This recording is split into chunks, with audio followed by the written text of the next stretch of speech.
जमलेल्या माझ्या तमाम हिंदू बांधवांनो, भगिनींनो आणि मातांनो,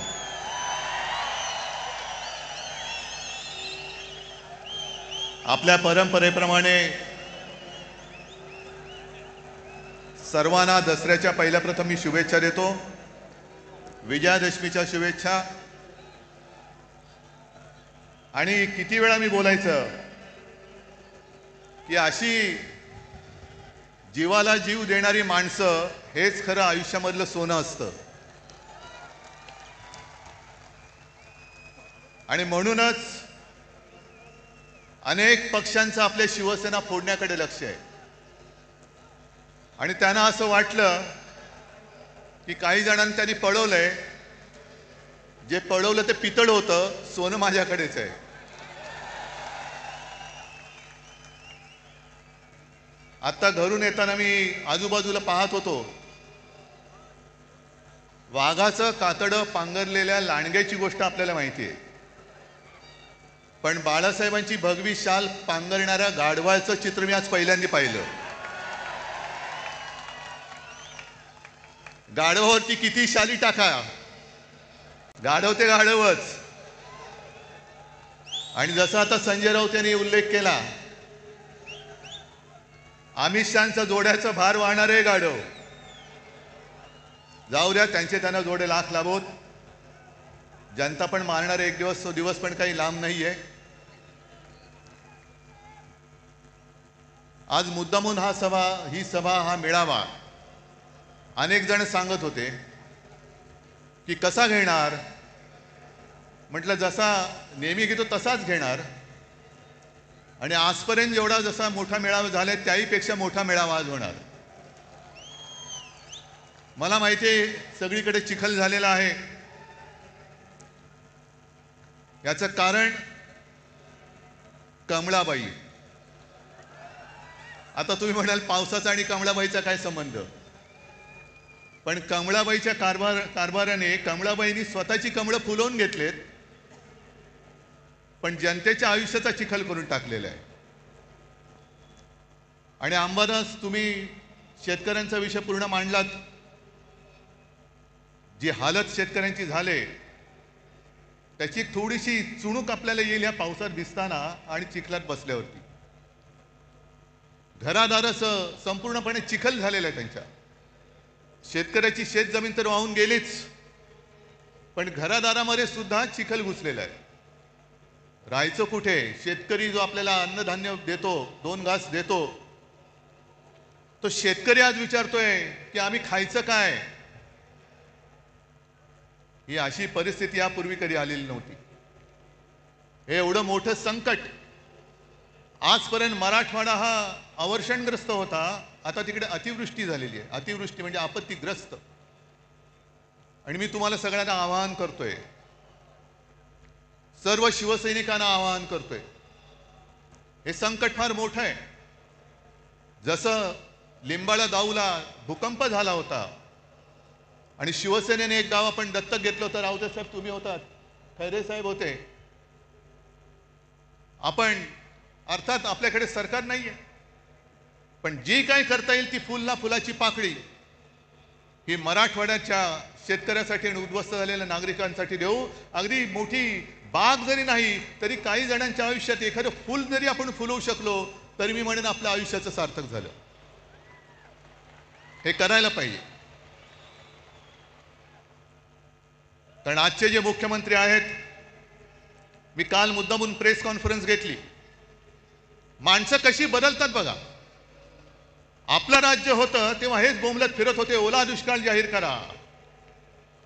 आणि आता ते मुख्यमंत्री झाल्यानंतर बोलतायत की ओला दुष्काळी संज्ञाच नाहीये. नसेल, पण जनता संकटात आहे. खड्ड्यात घाला तुमच्या संज्ञा, पण त्यांना पहिले मदत द्या.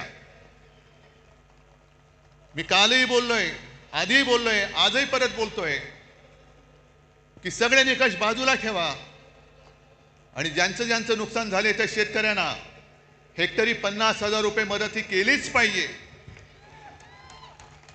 ज्याप्रमाणे आपलं सरकार होतं तेव्हा मी कोणी न मागता, कोणताही निकष न लावता शेतकऱ्यांची कर्जमुक्ती केली होती.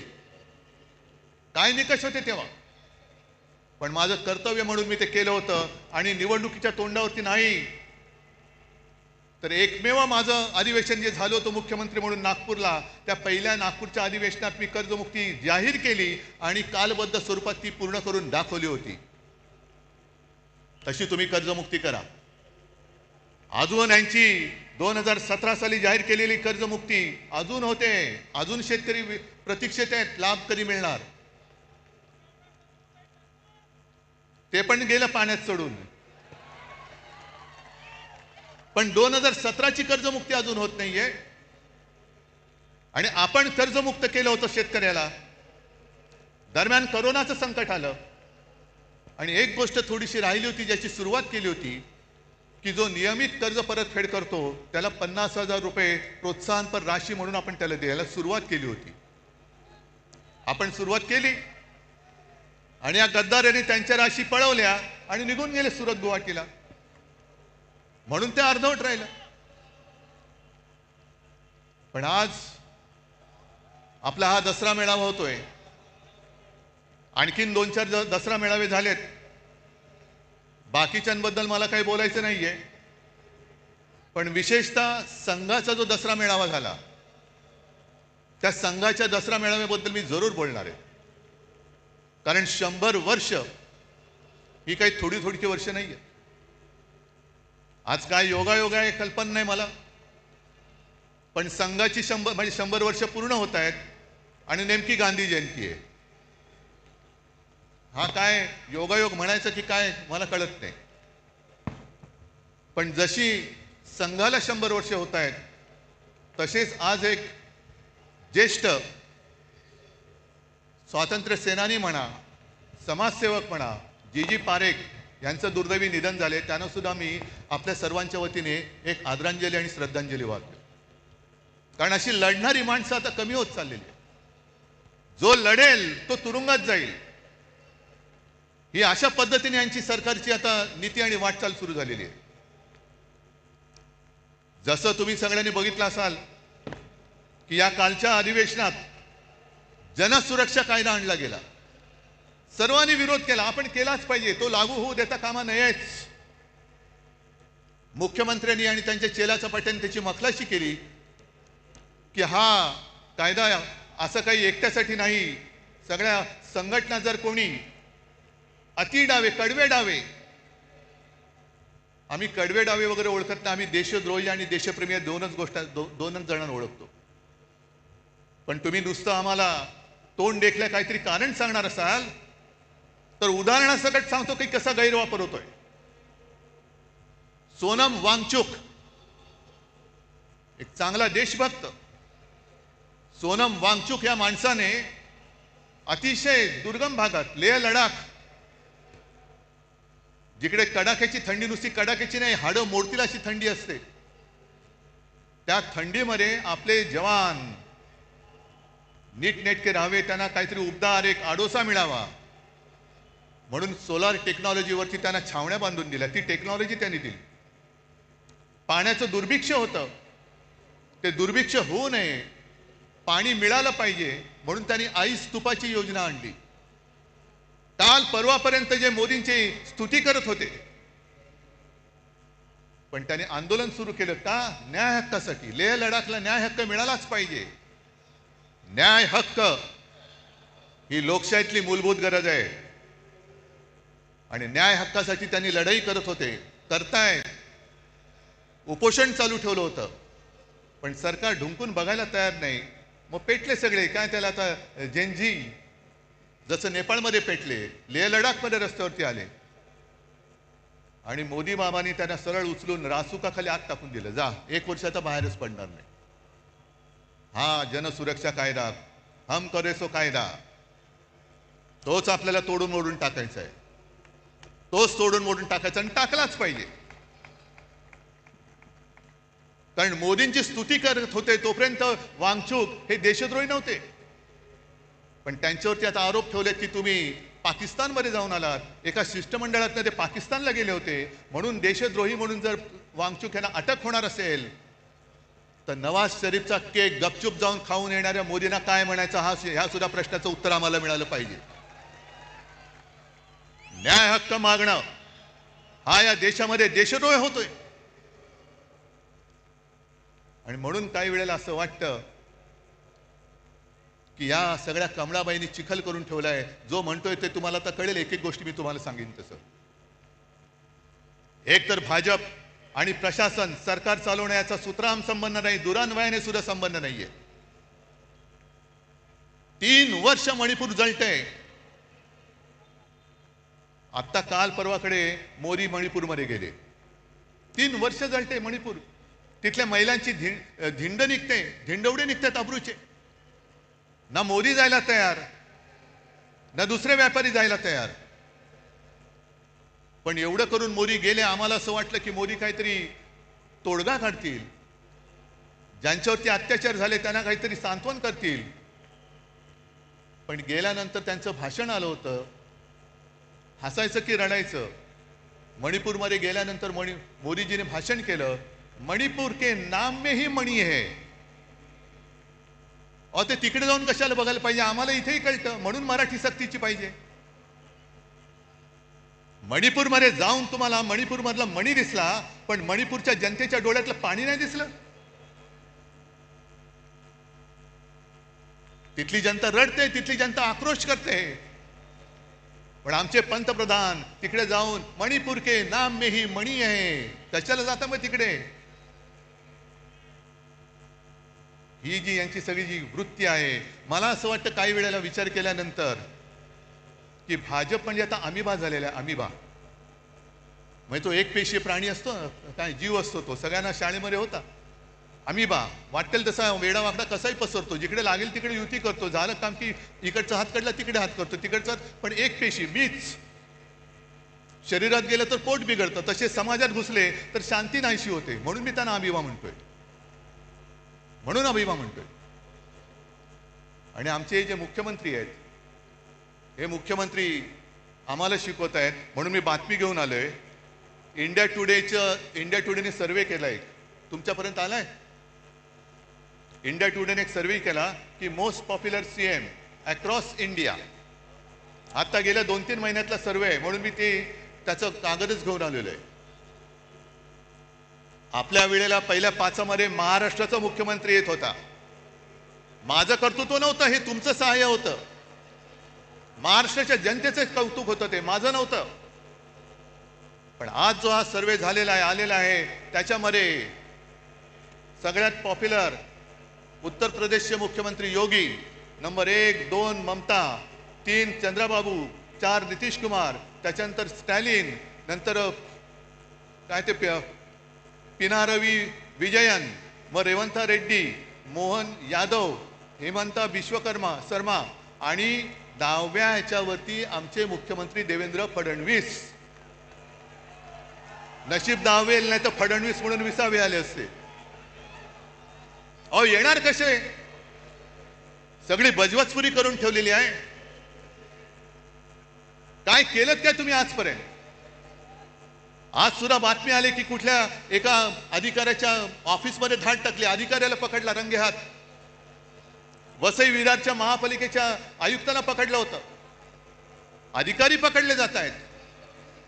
पण मंत्री राजरोस बॅगा उघड्या टाकून खोलीमध्ये बिनधास्त बसलेले आहेत. त्यांना यांना हात लावायची हिंमत होत नाहीये. मंत्र्यांच्या नावाने दारूचे परवाने दिले जात आहेत. आईच्या नावाने, पत्नीच्या नावाने डान्स बार काढले जात आहेत. पुरावे सादर केले, विधिमंडळात सादर केले, तरी सुद्धा देवेंद्र फडणवीस त्या मंत्र्यांना समज देऊन सोडून देत आहेत. हे बरं नाही. पुढच्या वेळेला पुरावा दिसता कामा नये. हे तुमचं राज्य, हा तुमचा कारभार. आणि म्हणून मला RSS मोहन भागवत यांना विचारायचे काही प्रश्न. हे मी प्रश्न लिहून आणलेले, पण आता याचे कागद ओले झालेत आहेत तरी. कारण आता निवडणुका येत आहेत. मुंबई महापालिकेची निवडणूक आहे. निवडणूक तुम्ही लावाच, जनता वाटच बघते. आज येताना सुद्धा मुंबईच्या रस्त्याची झालेली चाळण हे सगळेजण बघतायत, अख्खी मुंबई भोगते. जरा कुठे पाऊस झाल्यानंतर तुंबणारी मुंबई, तुम्ही ते मेट्रो आणि मोनो चालू ठेवण्याच्या ऐवजी मुंबईमध्ये आता बोट सेवा सुरू करा. मेट्रोचं स्टेशन तुंबतंय, मोनोरेल लटकते, खड्डे पडतायत, ट्रॅफिक वाढतोय, आणि हे आपले महापालिकेत भाजपचा महापौर झालाच पाहिजे म्हणून बोंबलून हे पुन्हा दिल्लीला जातात अमित शहा. आणि मग जशा निवडणुका जवळ येत आहेत तसतसे आता भाजपवाले, यांना दुसरा उद्योग नाही, हे पुन्हा हिंदू मुस्लिम करायला लागलेले आहेत. असतील इकडे सुद्धा मुसलमान आले असतील, येऊ द्यात. कारण शिवसेना प्रमुखांनी सांगितलेलं आहे, या देशामध्ये धर्म कोणताही असू शकतो, आम्ही हिंदू आहोत, कोणी मुसलमान आहेत, कोणी ख्रिश्चन आहेत. धर्म कोणाचा कोणताही असला तरी राष्ट्र धर्म हा एकच असला पाहिजे, तो म्हणजे आपला हिंदुस्थान. धर्म आपल्या घरामध्ये ठेवा, पण घराच्या बाहेर जेव्हा आम्ही पडतो तेव्हा आमचा देश हाच माझा धर्म, ही शिवसेना प्रमुखांची शिकवण आहे. आणि तुमचं काय हिंदुत्व? म्हणून मला मोहन भागवतांना विचारायचंय, आणि जे भाजपवाले आमच्या अंगावरती येत आहेत की ह्यानी मुंबई जिंकले तर खान महापौर होईल. अरे तुम्ही मुंबई जिंकू शकत नाही तर त्या अदानीच्या चरणावरती मुंबई तुम्ही समर्पयामी करून देऊन टाकाल.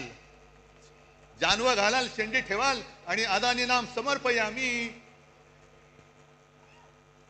ही काय व्यापारी म्हणून तुम्ही इकडे मुंबईकडे बघताय, आम्ही आमचा जीव म्हणून मुंबईकडे बघतो आहोत.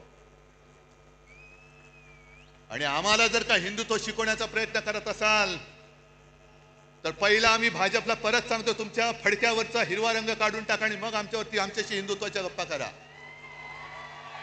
पहिलं ते तुमचं फडकं आहे, फडकच आहे, तो भगवा असूच शकत नाही. कारण भगवा हा शिवसेनेच्या हातामध्ये आहे, शिवसैनिकाच्या हातामध्ये आहे. तुमच्या फडक्यावरचा हिरवा काढा आणि मग आमच्या अंगावरती या. आणि मग 100 वर्ष झाल्यानंतर मोहन भागवतांना मी सांगतोय की भागवत साहेब, हे तुमचे चेले चपाटे आहोत. 100 वर्ष झाल्यानंतर तुम्हाला समाधान आहे का की ज्या कामासाठी 100 वर्ष संघाने मेहनत केली आणि त्या मेहनतीला आज लागलेली ही विषारी फळं, ही फळं बघितल्यानंतर तुमचं समाधान होतंय का? तुम्हाला आनंद मिळतोय का की याजसाठी केला होता अट्टहास, ही विचारी सगळी फळं त्या झाडाला लागलेत? आणि मला असं वाटतं की कदाचित भागवत साहेबांना सांगता येत नसेल, पण RSSचा हेतू ब्रह्मदेवाचा बाप होण्याचा असेल. पण ब्रह्मदेव नाही झाला, ब्रह्म राक्षस झालेला आहे. आणि मुद्दामून तुम्हाला सांगतो, मी ब्रह्म राक्षस हा शब्द जाणीवपूर्वक वापरतो आहे. सगळ्यांनी घरी जाताना गुगलवरती ब्रह्म राक्षस या शब्दाचा अर्थ बघा.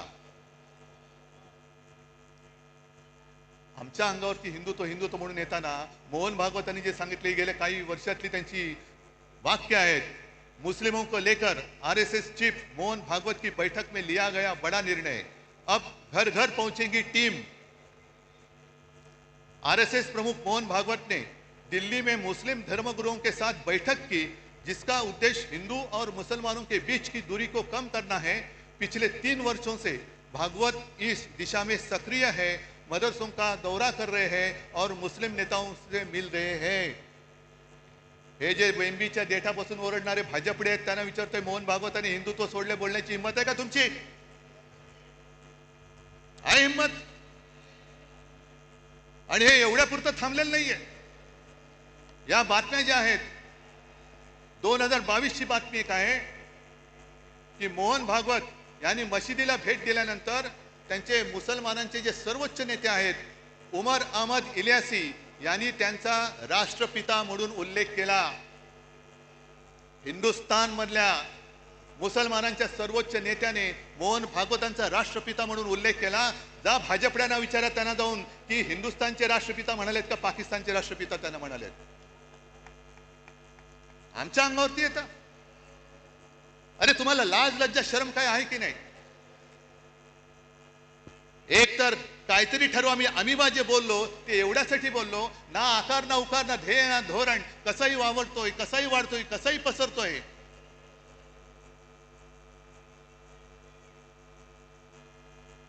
आणि जरा थांबा, मला बोलू द्या, नाही तर इकडून भाषण करा. हे एवढ्यापुरतं थांबत नाहीये. मोहन भागवत बोललेले आहेत की या देशामध्ये राहतो तो प्रत्येक जण हिंदू आहे. मग हे तुमचे जे चेले चपाटे करतायत हिंदू मुस्लिम, आम्ही जे सांगतोय परत मी त्याच्यावर ठाम आहे की हा देश जो स्वतःचा मानतो तो आमचा आहे. त्या सोफिया कुरेशी ज्यांना हे भाजपवाले पाकिस्तान्यांची आणि अतिरेक्यांची बहीण बोलले होते, ती सोफिया कुरेशी आमची सगळ्यांची बहीण आहे. हे आमचं हिंदुत्व आहे. पण काहीतरी एक दिशा ठरवा, काहीतरी एक कुठे जायचं ते ठरवा. कारण एका बाजूला तुम्ही सोफिया कुरेशीला पाकिस्तानांची बहीण म्हणताय, अतिरेक्यांची बहीण म्हणताय, दुसऱ्या बाजूला बिल्किश बानोवरती अत्याचार करणाऱ्यांची तुम्ही स्वागत करून मिरवणूक काढताय. आणि त्याच वेळेला मोदी सांगतायत की मुस्लिम महिलांकडनं रक्षाबंधन करून घ्या. एका बाजूला बटेंगे तो कटेंगे म्हणायचं आणि दुसऱ्या बाजूला मोदी सांगतात की लहानपणी त्यांच्या आजूबाजूला मुस्लिम लोकांची सगळी वस्ती होती, त्यांच्या घरी ईदच्या वेळेला जेवण सुद्धा मुस्लिम घरातून यायचं. काय नेमकं तुम्ही देशप्रेमी तरी आहात का? नक्की तुम्ही हिंदू तरी आहात का? जा स्वतःच तपासून घ्या. हिंदू म्हणून काय असतं ते आहे की नाही नीट बघून या. आणि देशप्रेम तुम्ही आम्हाला शिकवताय. काल परवाकडे झालेली जी क्रिकेट मॅच एशिया कप, तो जिंकल्यानंतर जो माणूस क्रिकेटची तुलना युद्धाबरोबर करतो तो माणूस बेशरम आहे. क्रिकेट आणि पाकिस्तान बरोबर कशाला थोतांड केली तुम्ही? ऑपरेशन सिंदूर तुम्हीच आम्हाला सांगितलं ना की पेहलगाम मध्ये धर्म बघून, धर्म विचारून गोळ्या घातल्या. हिंदू आहे घाल गोळी, हिंदू आहे घाल गोळी. एक तर तुमचं सरकार तिकडे 10 वर्ष बसले, तुमच्या देशामध्ये हिंदू सुरक्षित नाहीये. या देशामध्ये हिंदू धर्म विचारून गोळ्या घालणाऱ्या अतिरेक्यांच्या देशाबरोबर तुम्ही क्रिकेट खेळता. म्हणजे बाप देशप्रेमाचं नाटक करतो, ढोंग करतो आणि पोरगा क्रिकेट खेळतो. ही तुमची घराणेशाही. एका बाजूला तुमची नाचलेली कुजलेली सडकी ढोंगी घराणेशाही आणि दुसऱ्या बाजूला आमच्या ठाकरेंची घराण्याची परंपरा, ठाकरेंची घराणेशाही, ज्याचा मला अभिमान आहे. कशाला घराणेशाही बद्दल बोलता? आणि म्हणूनच तुम्ही किती जरी प्रयत्न केले तरी ही तुफान गर्दी, पाऊस पडतोय. आम्ही खुर्च्या बुडाखाली घेऊन बसणारी माणसं नाहीयेत. इकडे तर बघा, खुर्ची असली काय नसली काय, खुर्ची आम्ही घेतो डोक्यावरती.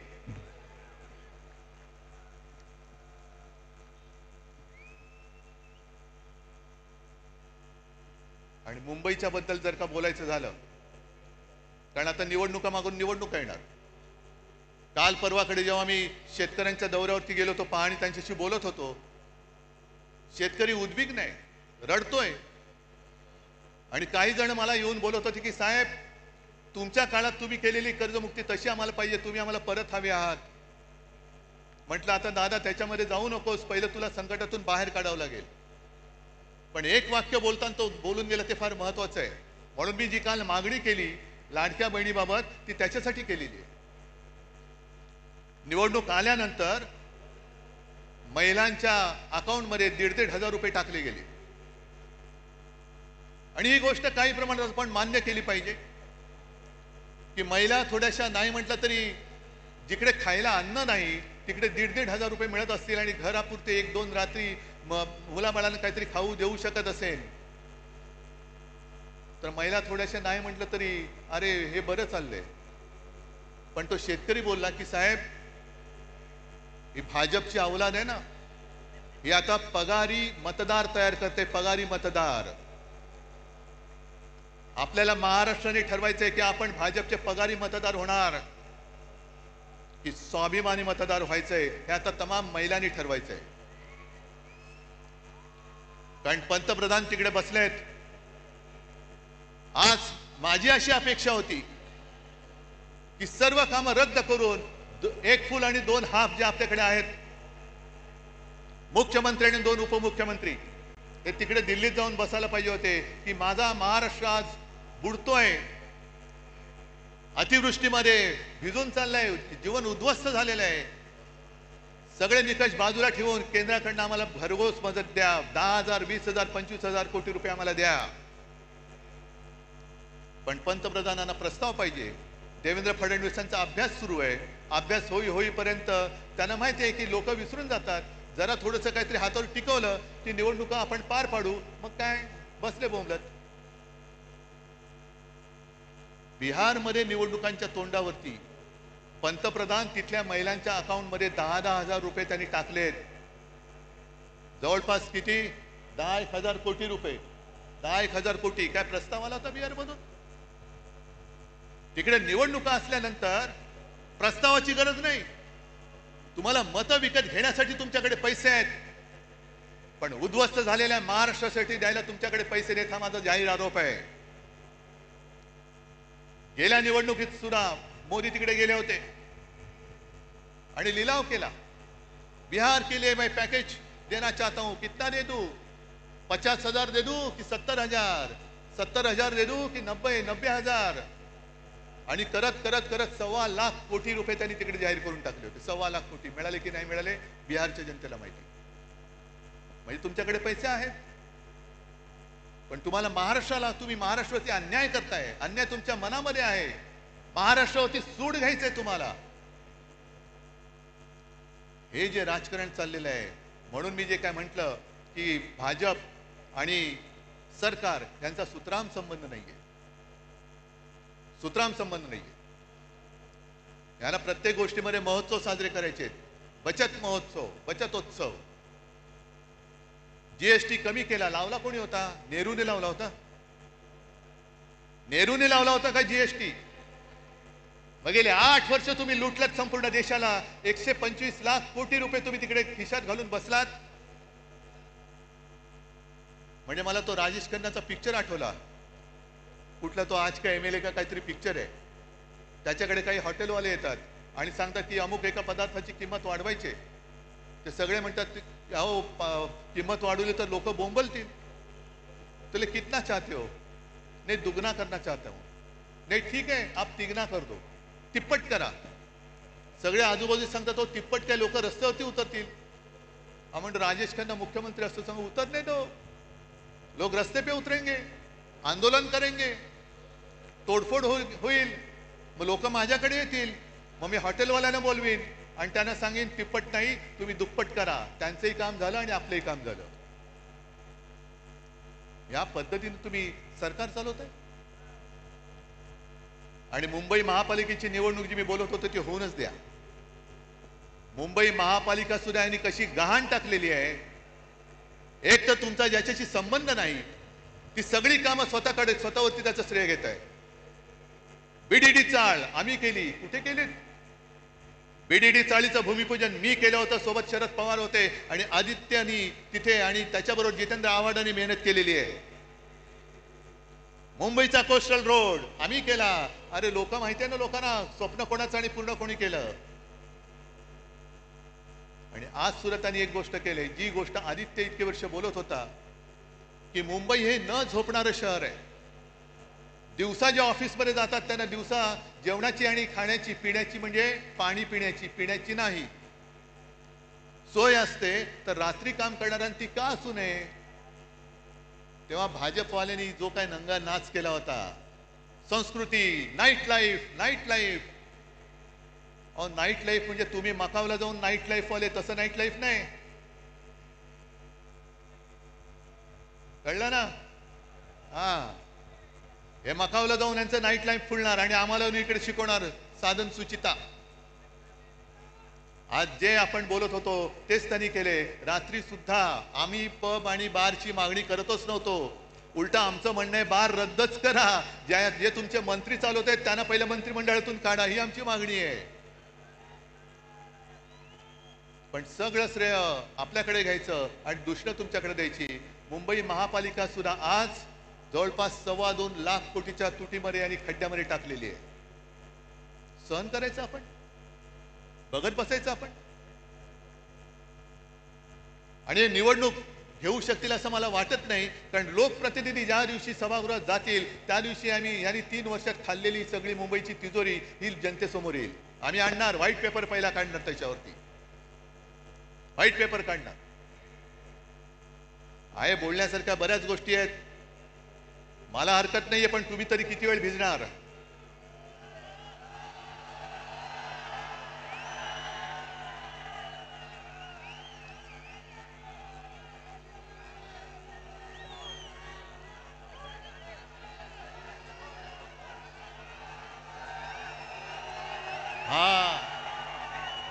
हा सैनिक, हा शिवसैनिक,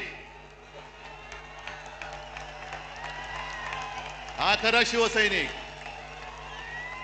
नाही राहू द्या, तुम्ही कितीही जल्लोषात असला तरी मला थोडं भान ठेवून बोलायला पाहिजे. मग काही जणांची अपेक्षा आहे की उद्धव ठाकरे पुढचा कार्यक्रम काय देणार. आणि आता कोण बोललं रे, उद्धव ठाकरे आणि राज ठाकरे एकत्र येणार का? अरे मग 5 जुलैला काय केलं होतं आम्ही? आणि तेव्हा मी बोललेलो आहे, आम्ही एकत्र आलोय ते एकत्र राहण्यासाठी. जिथे माझ्या मातृभाषेचा घात होत असेल तिथे मी मराठी माणसामध्ये फूट पडू देणार नाही. आणि मराठीवरती हिंदीची सक्ती मी आज जाहीरपणाने परत सांगतोय. आमचा हिंदीला विरोध नाही, पण आमच्यावरती सक्ती करायची नाही, हे सुद्धा तेवढंच महत्वाचं आहे. जी भाषावर प्रांतरचना झाली त्या प्रांतरचनेप्रमाणे प्रत्येक भाषेला एक प्रांत मिळाला. मग गुजराती लोकांना गुजरात मिळालं, बंगाली लोकांना बंगाल मिळालं, कानडी लोकांना कर्नाटक मिळाला, तमिळ सगळंच मिळालं, राजस्थान असेल, मध्य प्रदेश असेल, झारखंड असेल. तसा मराठी भाषेला महाराष्ट्र मिळाला. भाषावर प्रांतरचना झाल्यानंतर प्रत्येक राज्याला राज्याचं सरकार मिळालं, राज्याची राजधानी मिळाली. पण महाराष्ट्राला महाराष्ट्राची राजधानी मिळाली नव्हती. ती मुंबई, मराठी माणसांनी रक्त सांडून मिळवलेली मुंबई, ही जर का या व्यापाऱ्यांच्या खिशात जात असेल तर खिसा फाडून आम्ही मुंबई राखल्याशिवाय राहणार नाही. त्याच्यामुळे या ज्या काही कंड्या पिकवल्या जात आहेत, दसरा मेळाव्यात राज ठाकरे येणार का, उद्धव ठाकरे जाणार का, त्या सगळ्या मराठी द्वेष्ट्यांना सांगतोय की तुम्ही आमच्या मराठीला हात लावून बघा, हिम्मत असेल तर हात लावून बघा, हात जागेवर ठेवणार नाही. आमचं कोणाशी भांडण नाहीये. काय किती आतापर्यंत मारामाऱ्या झाल्या, आमच्या अंगावरती येऊ नका. जे शिवसेना प्रमुखांनी शिकवलंय, एक तर कोणाच्या अंगावर जायचं नाही, पण कोणी अंगावर हात उचलला तर तो हात जागेवर ठेवायचा नाही. आणि तीच शिकवण घेऊन आम्ही पुढे चाललेलो. आम्हाला कोणाचं उणं काढायचं नाहीये. पण विशेषतः मी 2 महत्वाच्या गोष्टी ज्या तुम्हाला सांगितल्या, एक म्हणजे भारतीय जनता पक्षाला मी आज इशारा देतोय की हिंदुत्वावरनं आमच्या अंगावरती येऊ नका. तुमच्या सगळ्या टोप्या घातलेले फोटो मी त्याचं प्रदर्शन लावल्याशिवाय राहणार नाही. एक काहीतरी मोदीजींना विचारा, मोहन भागवतजींना विचारा की हे तुम्ही करताय हे या दिशेने जायचे काय थोतांड आहे. आणि आम्हाला प्रश्न विचारण्याच्या आधी तुम्ही तुमच्या नेत्यांना प्रश्न विचारा की ती पटेंगे तो कटेंगे कधी करायचं आणि राखी कधी बांधायची. एका राज्यामध्ये गोवंश हत्या बंदी, म्हणजे मी पूर्वी बोललोय, याच दसरा मेळाव्यात बोललेलो आहे की महाराष्ट्रामध्ये गोमाता आणि बाजूला जाऊन खाता, हे तुमचं हिंदुत्व. आणि 2-3 वर्षापूर्वी त्या उत्तरेमधल्याच राज्यामध्ये तो आर्यन मिश्रा नावाचा एक पोरगा, 22-23 वर्षाचा पोरगा मित्रांबरोबर चालला होता रात्री. त्याचा पाठलाग करून त्या बोगस तथाकथित गोरक्षकांनी त्याला भर रस्त्यात गोळ्या घालून मारला. त्याने शिक्षा झाली की नाही कोणालाच माहिती नाहीये. पण तुम्ही माणसं मारताय संशयावरनं. गोमांसाची तस्करी करतोय म्हणून तिकडे मारायचं आणि इकडे गोमांस जाऊन खायचं, ही कुठली पद्धत आहे तुमची? जे नॉर्थ ईस्ट आहे, जे किरण रिजिजू आहेत, त्यांनी सुद्धा सांगितले तिथल्या त्यांच्या प्रदेशाध्यक्षांनी सांगितले की ते त्यांच्या राज्यामध्ये गोमांस खातात. मग ते तुमच्या पक्षात अजून कसे ठेवले? त्यांना काना लात मारून घालून टाकत. त्याच्यामुळे एकदा काय ती व्याख्या ठरवा, चौकट ठरवा. पण तुम्ही हिंदुत्वाचं ढोंग आणि देशभक्तीचं सोंग हे आता सोडा. मी भाजपला प्रेमाने सांगतोय, प्रत्येक वेळेला काय आग पाखड करण्याची गरज आहे अशातला भाग नाही. एक तर नशिबाने तुम्हाला संधी मिळालेली आहे, त्या संधीचं सोनं करा. हा आता सगळा चिखल केला ना, तो चिखल करू नका. कारण ही संधी फार मोठी आहे, ही कोणाला मिळत नाही अशी संधी. आणि त्यावेळेला म्हणजे जनता पार्टीच्या वेळेला शिवसेना प्रमुखांनी काढलेले कार्टून मला आठवते. कारण इंदिरा गांधींनी आणीबाणी लादली होती, अनेक जण तुरुंगात गेले होते. काही जणांनी तुरुंगात जाऊन इंदिरा गांधींनी पत्र सुद्धा लिहिली होती की आता आम्ही तसं करणार नाही, आमची पूर्ण संघटना की तुम्ही म्हणाल तसं आम्ही देशसेवेला वाहून टाकू. हे कोण म्हणाले? जर का सिनियर लोकांना विचारलं, ते पुस्तक आहे माझ्याकडे, ते पत्र पण आहे माझ्याकडे. आणि त्याच्यानंतरच्या निवडणुकीमध्ये देशाने इंदिराजींचा पराभव केला होता. आम्हाला हुकुमशाही नकोय, लोकशाही पाहिजे, जनता पक्ष पाहिजे. मग जयप्रकाश नारायण यांनी पुढाकार घेऊन सगळ्यांना एकत्र केलं होतं. मोरारजी देसाई गुजरातमध्येच जन्मलेले, त्यांना पंतप्रधान केलं आणि 2.5 वर्षात सरकार कोसळलं. तेव्हा बाळासाहेबांनी त्या सुमारास एक कार्टून काढले, त्या फटकारे पुस्तकात आहे. मोरारजी देसाई असे एक उतार दाखवले आहे आणि एक महिला, तिच्यावर लिहिले लोकशाही आणि वरती लिहिले परतीचा प्रवास. कारण ती लोकशाही तिला धरून तेव्हाचे पंतप्रधान मोरारजी देसाई तिला अंधाऱ्या खाईमध्ये घेऊन चालले, लोकशाहीला खाईत घेऊन चाललेले. आणि तेच आहे, व्हायचे तेच झाले. हेकड वृत्तीमुळे जे घडायचे नव्हते तेच परत घडले. मोरारजी पुन्हा लोकशाहीला अंधाऱ्या खाईत घेऊन चालले. तेच चित्र आज मला दिसायला लागलेलं आहे. आणि त्या सगळ्या अंधाऱ्या खाईमध्ये जायचं नसेल तर आपल्या शिवसेनेची मशाल घेऊनच आपल्याला पुढे जावं लागेल. प्रश्न विचारावेच लागतील.